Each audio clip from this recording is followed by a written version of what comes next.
আসসালামু আলাইকুম বন্ধুরা, আজকে আমি চাট মশলা তৈরি করব আর সেই ভিডিওটি আপনাদের সাথে শেয়ার করব। আমি প্রথমে চাট মশলা তৈরি করার জন্য এখানে 1 টেবিল চামচ আস্ত ধনিয়া নিয়েছি। এরপরে নিয়েছি 1 টেবিল চামচ আস্ত জিরা। এরপরে নিয়েছি 1 টেবিল চামচ পাঁচফোড়ন। এরপরে এখানে আছে হাফ টেবিল চামচ মৌরি অথবা মোটা জিরা। এখানে নিয়েছি 1 চা চামচ আপনার ওই যে রাঁধুনি, এটা রাঁধুনির বদলে আপনারা জৌনও ব্যবহার করতে পারেন হাতের কাছে থাকলে। আর এখানে নিয়েছি আমি 15টা লং, 20টা কালো গোলমরিচ, 4টা এলাচ আর 3 টুকরা দারুচিনি। আর এখানে নিয়েছি আমি 2টো তেজপাতা আর 5-6টি শুকনো মরিচ।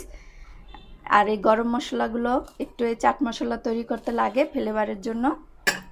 আর এখানে নিয়েছি 1 টেবিল চামচ বিট লবণ। আর প্রথমে আমি করব কি, এই মশলাগুলো শুকনো মশলাগুলোকে একটু হালকাভাবে ভেজে নেব। এরপর আমি প্রথমে চুলোতে একটা কড়াই বসিয়ে চুলার আঁচটা একদম মিডিয়াম লো আঁচে রেখে প্রথমে দিয়ে দিচ্ছি শুকনো মরিচ আর দিয়ে দিলাম দারুচিনি আর তেজপাতাটা কিছুক্ষণ একটু ভেজে নেব। এগুলো গরম হয়ে গেছে এবং মরিচটা প্রায় ভাজা হয়ে গেছে। আর এই পর্যায়ে আমি দিয়ে দিচ্ছি বাকি মশলাগুলো একই সাথে দিয়ে এগুলোকেও একটু 4-5 মিনিট একটু নেড়ে চেড়ে নেব। চুলার আঁচটা কিন্তু একদম লোতে রাখবেন।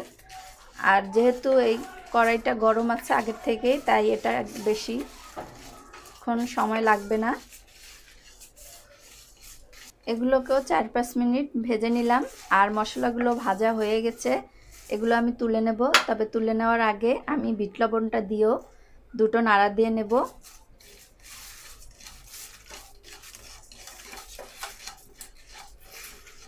এবার চুলার আঁচটা নিভিয়ে দেব আর এটাকে এভাবে নেড়েচেড়ে ঠান্ডা করে নেব।